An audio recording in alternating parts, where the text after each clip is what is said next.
Mesdames, Messieurs, bonjour et bienvenue dans ce nouveau numéro de « Et si on en parlait ?» Quand on parle des médias au Bénin, il y a ceux qui les animent et on les appelle des professionnels des médias. Et les professionnels des médias sont regroupés dans un creuset dénommé l'Union des professionnels des médias du Bénin. Madame, Monsieur, vous l'aurez compris, il s'agira de parler aujourd'hui de l'UPMB. Qu'est-ce qu'il fait? Quelle est sa mission? Et en tout cas, quelles sont les conditions pour faire partie de l'Union des professionnels des médias au Bénin? Et pour en parler, il n'y a pas mieux que la présidente de cette union qui est invitée sur ce plateau, Madame Zakiat Latundi. Bonjour. Bonjour. Vous êtes journaliste et nouvelle présidente de l'UPMB, l'Union des professionnels des médias. Déjà, qu'est-ce que ça fait quand on est nouvellement élu à la tête d'une union comme l'UPMB? Alors, merci déjà de m'inviter sur votre plateau. Quand vous avez posé la question tout de suite, j'ai eu un large sourire, donc vous comprenez que c'est une question de satisfaction. C'est une énorme satisfaction parce que vous avez travaillé pour atteindre un objectif et quand l'objectif est atteint, Oui. Vous ne pouvez que vous en réjouir. Mais à côté de ce sentiment de satisfaction qui m'anime, il y a un autre sentiment, celui de la détermination. La détermination à travailler et à arriver véritablement à mériter la confiance que tous les acteurs des médias m'ont accordée en me hissant aussi haut à la toute première place de notre union. On va y revenir certainement au cours de cette émission. Zakiat Latundi, quand on parle de l'Union des professionnels des médias du Bénin, de quoi s'agit-il réellement? Alors, Union, c'est comme un creuset qui réunit tous les professionnels des médias du Bénin. Et cette union est née après les travaux des États généraux de la presse, où tous les acteurs des médias se sont retrouvés et ont essayé de faire un diagnostic des problèmes que les acteurs des médias rencontraient au quotidien. Avant les États généraux de la presse, il y avait plusieurs associations qui s'intéressaient à la question des médias, de regroupement d'associations. Et entre autres conclusions des États généraux, c'était d'arriver à fédérer les énergies de ces différentes associations, fédérer les efforts, parce que vous n'êtes pas sans savoir, comme on dit, qu'ensemble on est plus fort. Oui. Donc, l'une des conclusions des travaux de l'Assemblée des États généraux, c'était de faire en sorte que tout ce qu'il y avait comme association puisse se regrouper et former l'union. Donc, deux conclusions. Pour les professionnels des médias, l'union, et pour les patrons des entreprises de presse, le patronat. Donc aujourd'hui, il y a deux structures fertières pour tout ce qu'il y a en termes de médias au Bénin, reconnues même par l'État, l'UPMB pour l'Union des professionnels des médias du Bénin et le CNPA pour le patronat. Et quand on parle de l'Union, il faut savoir que c'est pour tous les acteurs des médias. Quand je parle des acteurs des médias, c'est tous les corps de métier confondus. Justement, techniciens, journalistes. On confond souvent les professionnels des médias. Quand on parle des professionnels des médias, on a l'impression que c'est seulement les journalistes. Voilà, c'est justement pour ça que je vous parle des corps de métier. C'est tous les corps de métier confondus. Tous ceux qui sont en réalité qui interviennent dans la chaîne de l'information et qui travaillent dans un organe de presse. Le personnel administratif n'y est pas compris, mais des acteurs de médias qui interviennent dans la chaîne de l'information. Donc on a les techniciens, on a les journalistes, on a les cadreurs, on a les preneurs de son. Bon, c'est vrai qu'on peut le mettre dans la catégorie des techniciens. Donc tout ce qu'il y a autour de la production, la diffusion, le traitement de l'information. Alors, quand on parle de l'UPMB, vous l'avez dit tout à l'heure, c'est une union qui regroupe des professionnels des médias. Alors, quelles sont les missions qui sont dévolues à l'UPMB? Alors, l'union, c'est surtout pour travailler à défendre les intérêts, parce que c'est une association à vocation syndicale. Donc, défendre les intérêts des acteurs des médias, œuvrer pour la liberté de la presse et le droit du citoyen d'être informé et d'être bien informé, travailler au renforcement de capacité des acteurs des médias, tout ce qui concourt au bien-être du professionnel des médias, que ce soit du point de vue de la production que du point de vue de sa vie, parce que si il vit bien, c'est sûr qu'en retour, il va donner de bons résultats, un bon rendement au niveau de l'entreprise qu'il emploie. Alors, vous avez dit tout à l'heure que l'UPMB a vocation syndicale. Vous êtes affilié à quelle confédération? Non. Ça fait partie des réformes enfin, des grands chantiers en tout cas de ma mandature, et au vu de tout ce qu'on a eu comme difficulté jusque-là, eh bien, quand je faisais campagne pour cette élection-là, et dans ce projet que j'ai défendu auprès des professionnels des médias, c'est de faire adhérer l'Union à une centrale syndicale. Alors, Zakiat Latondi, quand on parle de l'UPMB aujourd'hui, qui sont ceux qui peuvent réellement être membres de l'UPMB? A priori, c'est pour tous les acteurs des médias, comme je vous dis. Maintenant, pour adhérer à l'Union, il y a bien des conditions à remplir parce qu'on ne va pas ouvrir la porte à tout le monde. Donc, on ouvre la porte à tout le monde, mais on permet à ces personnes qui viennent d'être vraiment des acteurs des médias et bénéficiant d'une certaine expérience. Et il y a toute une procédure autour. Vous êtes journaliste, vous avez envie, ou bien vous êtes un acteur des médias, vous avez envie d'adhérer à l'Union, vous adressez une demande d'adhésion que vous faites déposer au secrétariat de l'Union, et cette demande-là parle un peu de votre identité, qui vous êtes, et vous justifiez de 5 ans d'ancienneté dans la profession. Cette demande sera traitée en assemblée générale ordinaire, et c'est l'assemblée qui décidera de vous accorder la qualité de membre ou non, puisque c'est une assemblée qui réunit les professionnels des médias, membres de l'Union. C'est à ce moment-là, on va apprécier un peu la qualité de la personne, voir un peu est-ce que c'est une personne qui peut vraiment être membre de l'Union, qui est digne d'avoir le titre de membre de l'Union. Et dès que c'est validé, dès que votre demande est validée en assemblée générale, et on vous accorde le titre de membre de l'Union. C'est bien arrivé que certains membres n'aient pas pu traverser cette étape-là. Mais bien sûr, c'est pas pour rien. Si on n'allait pas étudier un peu la chose, on dirait, ben venez vous inscrire tout simplement. Mais il faudrait que l'Assemblée puisse vraiment approuver que effectivement, cette personne qui demande à adhérer à l'Union est un journaliste ou est un technicien, en tout cas est un personnel et travaille régulièrement dans un organe de presse, et que c'est une personne de bonne moralité, parce qu'en même temps, on ne va pas accepter des personnes de moralité douteuse aussi au sein de l'Union. Alors, vous ne pensez pas que 5 ans d'ancienneté pour faire partie de l'Union des professionnels des médias du Bénin est trop? Bon, on verra bien avec le temps s'il faut changer un peu les choses, mais en tout cas, en l'état, c'est ce qui est prévu par nos tests. Alors, on a encore l'impression de loin que l'Union des professionnels des médias recoupe des amis, des collègues, rien que ça.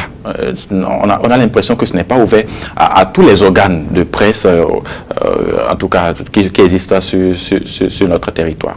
Non, peut-être parce que nous n'avons pas tous l'esprit de militantisme.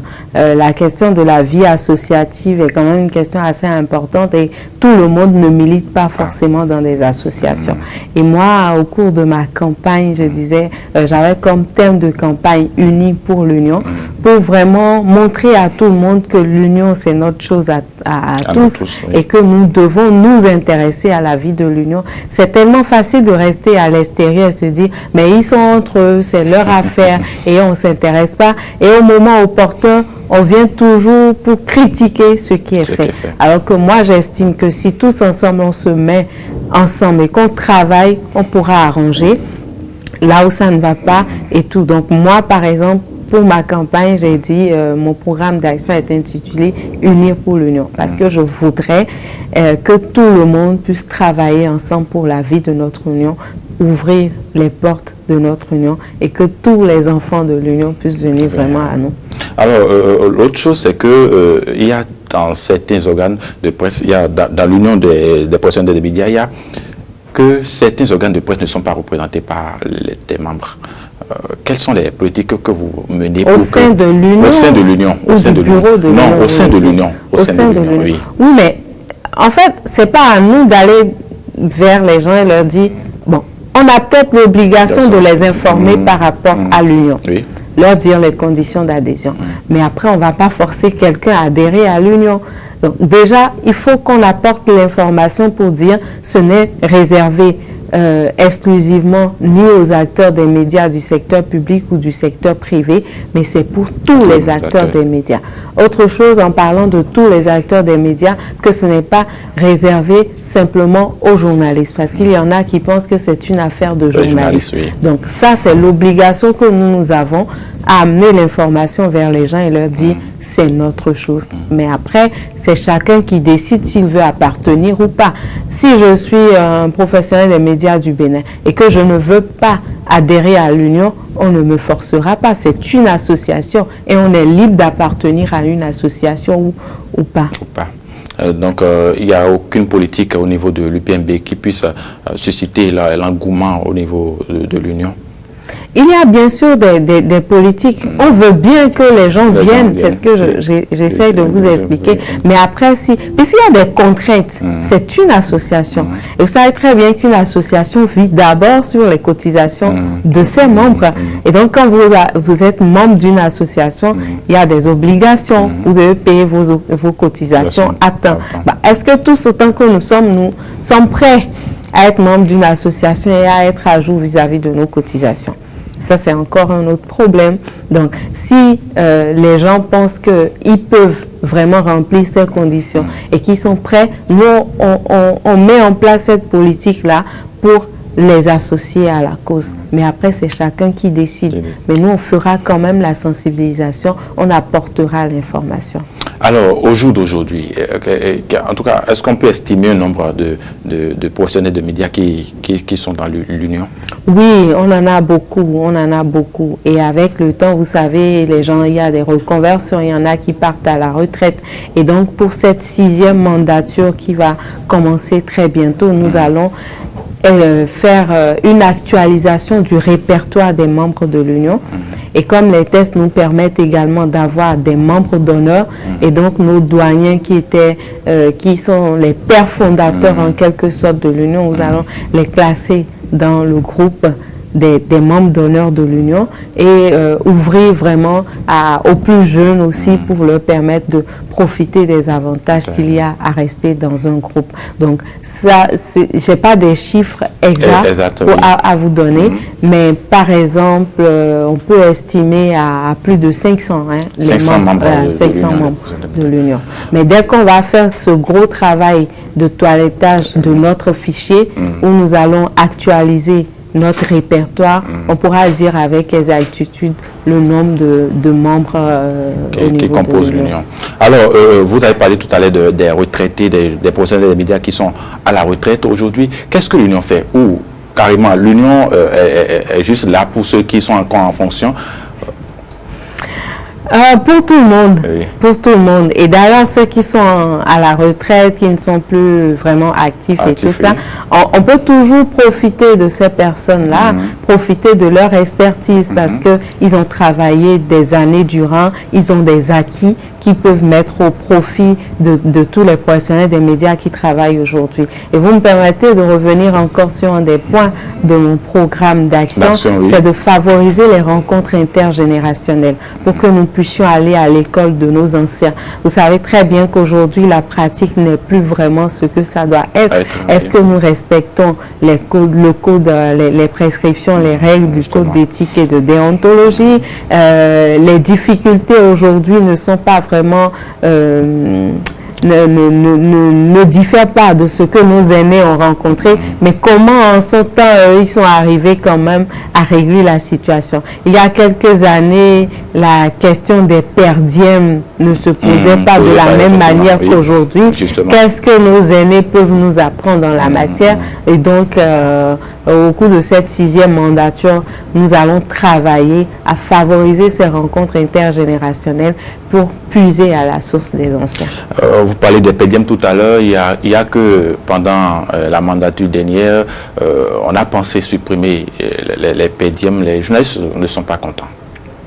Oui, les journalistes ne sont pas contents, mais est-ce que c'est bon aussi que nous soyons des quémandeurs de pédièmes sur le terrain? Alors, c'est une grosse interrogation. Est-ce qu'il faut supprimer? Est-ce que nous continuons de prendre? Mais qu'en réalité, nous ne devons pas. C'est comme si nous payons, on nous paye pour un service.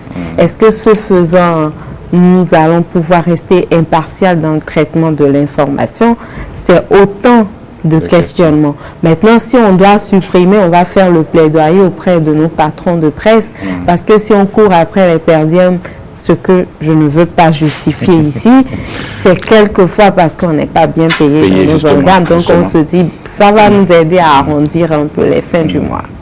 Il y a même des patrons qui vous emploient, en tout cas, et considèrent toujours les PDM comme votre revenu mensuel. Et ça, c'est des pratiques à décourager. C'est vraiment des pratiques à décourager parce que quand on se retrouve sur le terrain, qu'on doit prendre des perdièmes et surtout que parfois les organisateurs d'activités aussi, la façon dont ils nous traitent pour nous donner les perdièmes, c'est pas toujours beau.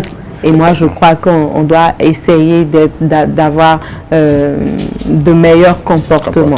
Alors, Zakiath Latoudji, nous allons parler maintenant de la mandature 2016-2019, dont vous étiez la vice-présidente et par la suite la présidente par intérim du fait de la démission de Franck Potiemé, ancien président de l'UPMB, actuel conseiller à la RAC. Dites-nous, qu'est-ce qu'on peut retenir de façon globale de votre bilan?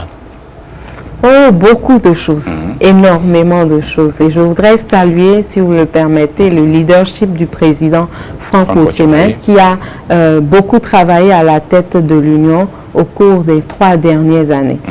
J'ai assuré l'intérim pour seulement 4 mois à peu près, juste parce que le président était appelé à d'autres fonctions.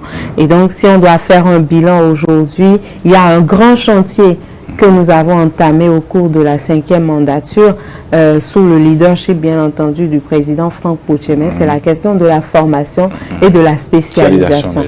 Donc, la formation des acteurs des médias. Et c'est très important parce que, comme je le dis souvent, nous allons tisser la nouvelle corde au bout de l'ancienne et donc mettre en place des activités qui restent vraiment dans ce carnaval-là. Si on veut des journalistes des journalistes qualifiés, des journalistes professionnels, ça passe par la formation. Et donc aujourd'hui, c'est de faire de la formation, mais une formation de spécialisation.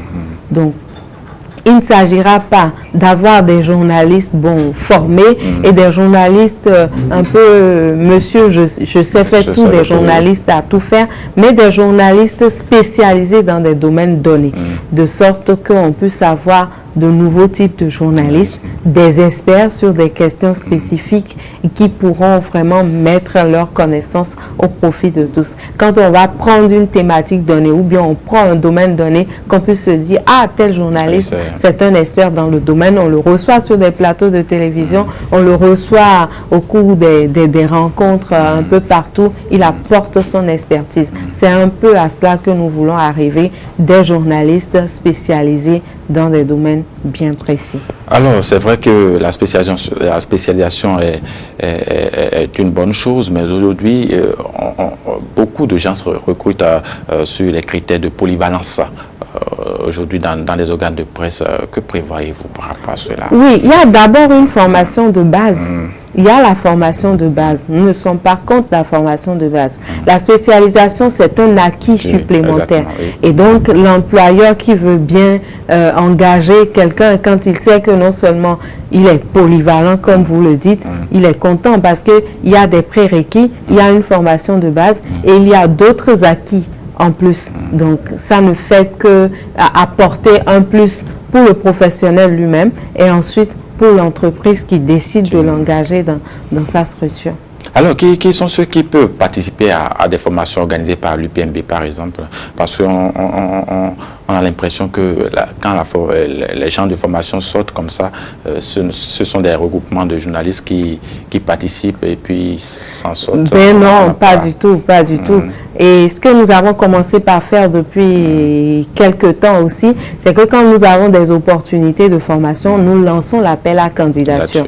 On lance l'appel à candidature pour que toutes les personnes intéressées puissent s'inscrire et participer à cette formation. Par la suite, quand le nombre de personnes intéressées dépasse le nombre dont on a besoin, on essaye d'organiser un peu pour limiter. Maintenant, c'est une activité, quand c'est une activité organisée par l'Union, on va faire en sorte que les membres de l'Union soient les premiers à profiter de ces formations parce qu'ils ont des obligations vis-à-vis de l'Union et de la même manière, l'Union a également des obligations vis-à-vis de ses membres.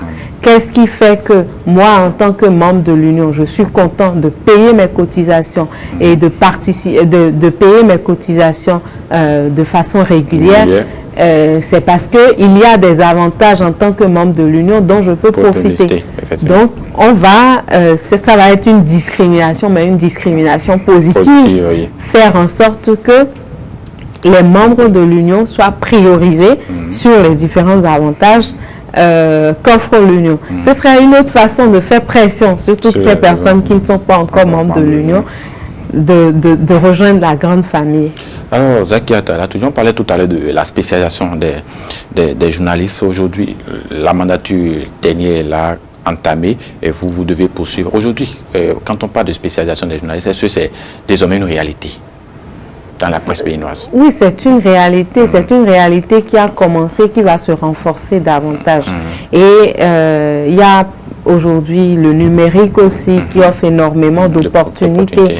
Et c'est des terrains sur lesquels nous allons surfer de part et d'autre pour permettre aux journalistes d'être un journaliste de type nouveau, pour rester dans le langage du numérique, je ne sais pas, 4.0 ou 2.0, mais vraiment bien formé, bien outillé, qui peut faire un travail de qualité. Alors, il faut dire qu'au cours de la mandature dernière aussi, il y a beaucoup d'événements qui ont secoué la presse béninoise, en l'occurrence la fermeture des organes de presse, de certains organes de presse aussi, en tout cas des journalistes qui ont été violentés, menacés sur des terrains. Dites-nous, que fait l'Union des professeurs des médias par rapport à tous ces événements-là? Alors, que faire? C'est quand vous posez la question comme ça, c'est à croire que l'Union n'a rien fait. Bon, on vous entend peu. Oula, je ne crois pas, parce que au moins dans le cadre de la fermeture des organes, nous avons organisé une grande manifestation publique, une marche à travers la ville, manifestation suivie d'un sit-in à la Bourse du Travail. Et ça, c'est des actions, des types d'actions que l'Union mène pour réagir et manifester un peu sa position vis-à-vis à certaines décisions. Quand les organes de presse ferment, ce sont les espaces de liberté qui se rétrécissent comme ça. Et dans un environnement où on n'a pas d'espace pour exprimer son point de vue, et bien il y a un problème. Donc l'Union mène plusieurs activités pour régler ces genres de situations, mais quelquefois c'est des lobbies qu'on est obligé de former, c'est des plaidoyers qu'on est obligé de faire. Donc n'attendez pas que tout le temps on vienne sur la place publique pour crier, mais face aux situations qui se présentent, on essaye de voir quelle est la stratégie appropriée pour vraiment sortir, si c'est un professionnel des médias qui est dans des situations pas très confortable, qu'on arrive à le sortir d'affaire. Et justement, par rapport à ça, on a eu plusieurs cas palpables de journalistes qui se sont retrouvés privés de leur liberté. Et l'Union a fait tout ce qu'il était en son pouvoir pour sortir ces journalistes de ces situations-là. Et heureusement, on a eu gain de cause, puisqu'aujourd'hui, on n'a pas de journalistes enfermés. On peut s'en réjouir. Ben oui, il y a de quoi s'en réjouir, parce que c'est des résultats de la lutte. Et quand vous luttez et que votre lutte paye, ben vous êtes content. Et les luttes que vous perdez? Oui, c'est... Parce qu'il ne s'agit pas seulement de crier, de faire des sittings, après, au-delà de ça. Oui, j'ai dit qu'il y a plusieurs manières pour arriver à régler les problèmes. On ne va pas tout le temps faire des sittings. Il y a plusieurs stratégies qu'on met en place en fonction du problème qui se pose. Maintenant, aucune œuvre humaine n'est parfaite. Et toutes les stratégies que vous mettez en place ne sont pas forcément les bonnes. Quelquefois, ça marche. Quelquefois, ça ne marche pas. Les fois où ça ne marche pas, on prend conscience qu'on n'y est pas arrivé, on tire leçon de ce qui est positif et on se remet au travail pour gagner, parce que nous sommes des gagnants. D'accord. Zaket l'a tout dit, il n'y a pas de mandatus sans difficulté. Vous en avez rencontré certainement au cours de la mandature dernière. Oui, bien sûr. Il y a eu pas mal de difficultés. Et la difficulté, c'est déjà l'adhésion même des professionnels des médias à la cause. Nous avons parlé tout à l'heure du cas de fermeture des organes de presse oui. avec les grandes manifestations publiques que l'Union a eu à organiser. Mais comprenez que dans ces cas-là, pour ce cas spécifique, même les professionnels des médias concernés par cette situation n'étaient pas au rendez-vous de cette marche ou de ces manifestations publiques. Donc, les personnes concernées par la chose même se cachent et bon, parce que l'Union doit sortir, c'est l'Union qui sort. Qu'est-ce qui peut expliquer cela? Je ne sais pas, il y a mille et une raisons pour expliquer cela, mais le gros problème, l'une des grosses difficultés que nous avons, c'est le fait que les professionnels des médias même ne s'intéressent pas à la chose, alors que nous avons besoin que les professionnels des médias s'intéressent à la chose. L'autre problème, c'est la question des cotisations. Par exemple, pour notre dernière Assemblée générale, et tel que le stipulent nos tests, pour participer aux travaux de l'Assemblée générale, eh bien, il faut être membre de l'Union et à jour de ces cotisations.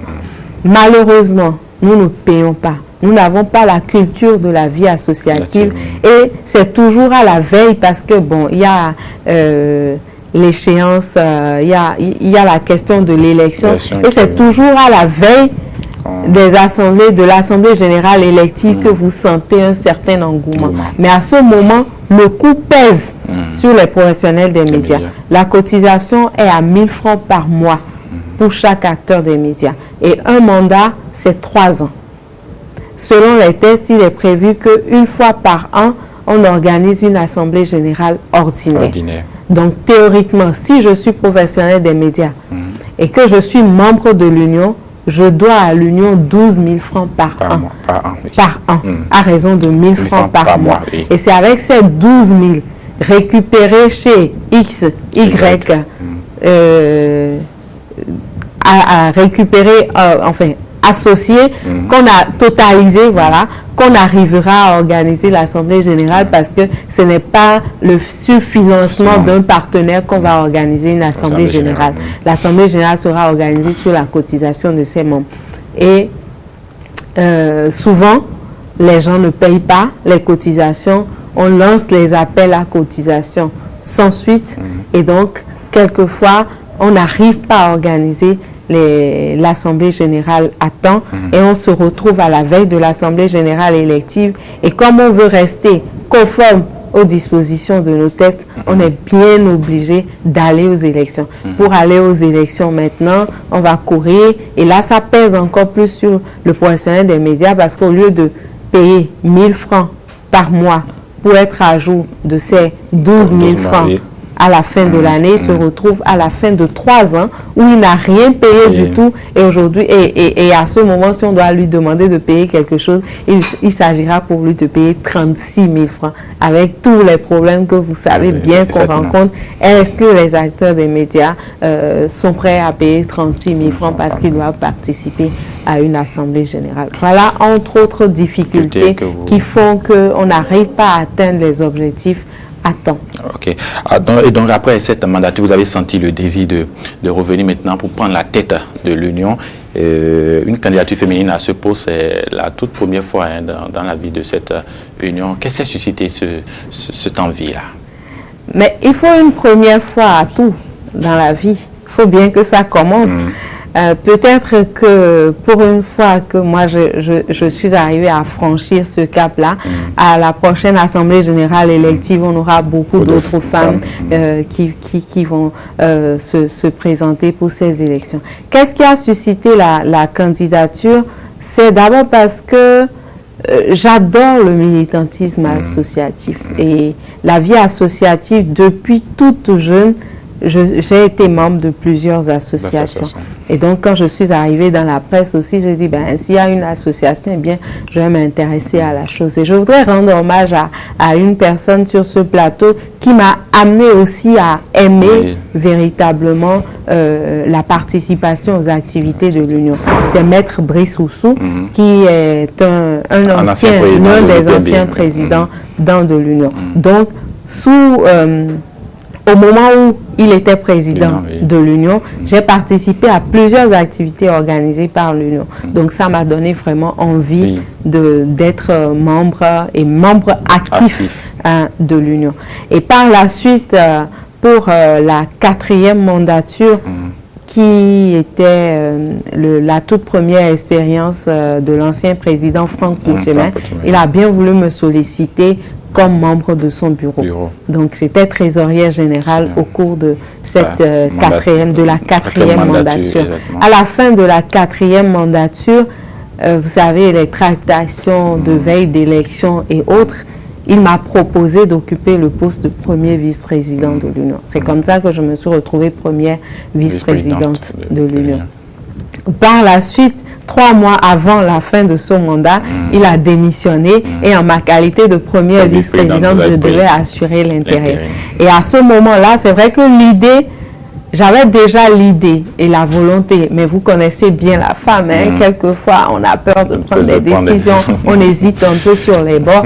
Et donc je me posais la question de savoir, est-ce que c'est opportun? Est-ce que les acteurs des médias sont prêts vraiment à accepter une femme comme étant présidente de l'Union, vu que c'est jamais arrivé dans l'histoire de notre profession? Jusqu'au moment où je me suis retrouvée présidente par intérim. Mais alors là, j'ai eu un déclic dans ma tête. Je me suis dit, ben, attends, c'est maintenant ou jamais.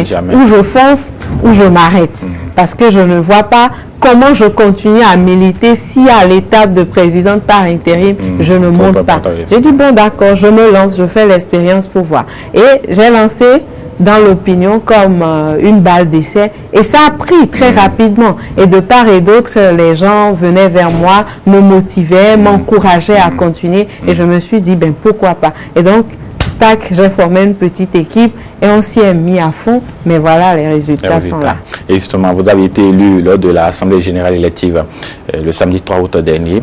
Alors, vous êtes le président du bureau. Quels sont les autres membres qui composent ce bureau de l'Union? Est-ce que vous pouvez nous les rappeler? Ben, nous sommes à la tête d'un bureau de 15 membres. Effectivement. Il y a un premier vice-président, il y a 3 vice-présidents, premier, deuxième, troisième vice-président.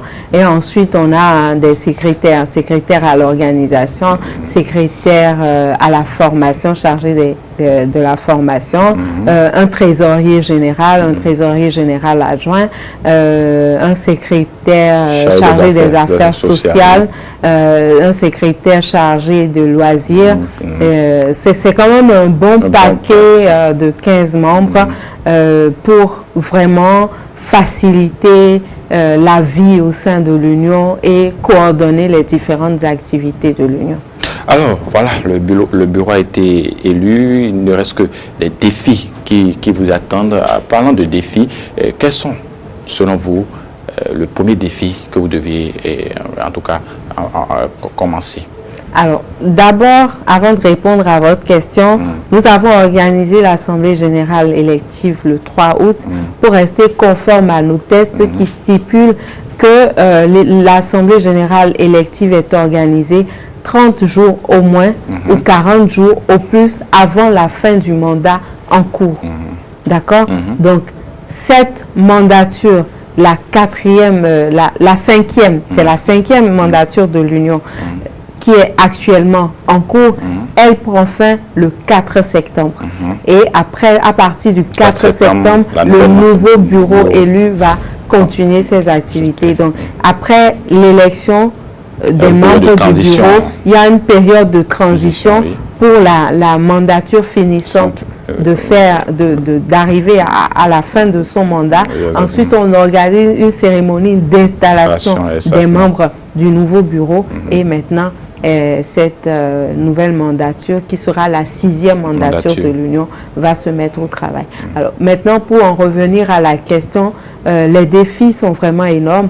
Vous savez très bien qu'aujourd'hui, nous sommes dans un environnement où nos entreprises de presse traversent des moments un peu difficiles et quand ça ne va pas, quand l'entreprise de presse ne se porte pas bien, et les employés non plus ne peuvent pas aller, ne jouissent pas d'une bonne santé. Donc ça, c'est un gros chantier aujourd'hui pour voir véritablement qu'est-ce qu'on peut faire pour faciliter la vie aux employés des entreprises de presse, parce que c'est pas du tout réluisant de se retrouver avec des employés qui n'ont pas leur travail, des acteurs des médias qui se retrouvent sans leur job.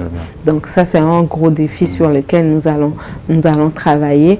Et l'autre défi hérité de la 5e mandature, c'est la formation, la spécialisation des acteurs des médias et surtout le numérique aujourd'hui, qui est un domaine très important où nous devons apprendre à profiter des opportunités du numérique et faire de nous des journalistes de type nouveau, comme je vous le disais tout à l'heure, mais vraiment en phase avec tout ce qu'il y a en termes de nouvelles technologies, de l'information et de la communication. C'est surtout redonner goût à tous les acteurs des médias d'appartenir à une association et travailler à ce que cette association leur offre toutes les raisons de croire en elle et de participer à ces activités. Nous allons tenter de mettre en place, et je croise les doigts pour que ça puisse marcher, de mettre en place un système de recouvrement des cotisations pour vraiment amener les membres à être contents d'appartenir à l'association. Et un autre défi, c'est de travailler à l'octroi d'une carte de membre à tous ceux qui sont vraiment les membres de l'Union. Nous allons commencer déjà par l'actualisation du répertoire des membres de l'Union. Ensuite, ouvrir l'Union à d'autres personnes qui veulent bien y adhérer et en même temps octroyer des cartes de membres à toutes ces personnes qui sont membres de l'Union et travailler surtout à doter ces cartes davantage parce qu'on va faire des jaloux. On va faire des jaloux pour permettre à ceux qui ne sont pas membres de devenir des membres de l'Union. Et s'ils ne sont pas membres de l'Union, ben, ils vont laisser alors les avantages, tout ce qu'il y a à ceux qui sont membres. D'accord. Voilà. Pour nous donner envie là. Mais oui, il faut qu'on donne envie. On va vraiment faire des jaloux. D'accord. Alors, Zakiath Latondié, le temps est parti à cette émission, nous arrivons à sa fin, mais avant de vous laisser partir, j'aimerais vous avoir votre avis par rapport à ce cas. Vous n'êtes pas sans savoir que depuis quelques jours, il y a un organe de presse privée, une télévision en l'occurrence, qui a suspendu ses programmes. Il s'agit de la télévision Carrefour. Dites-nous, aujourd'hui, plus d'une dizaine de professionnels des médias est en chômage. D'abord, comment vous avez accueilli la nouvelle de suspension de cet organe de presse-là? D'abord, je voudrais vous dire que le problème que vous posez n'est pas un problème qui date d'aujourd'hui. Oui. Et vous parlez du cas de TVC, il n'y a pas que TVC. Et il n'y a pas que les organes qu'on connaît aujourd'hui.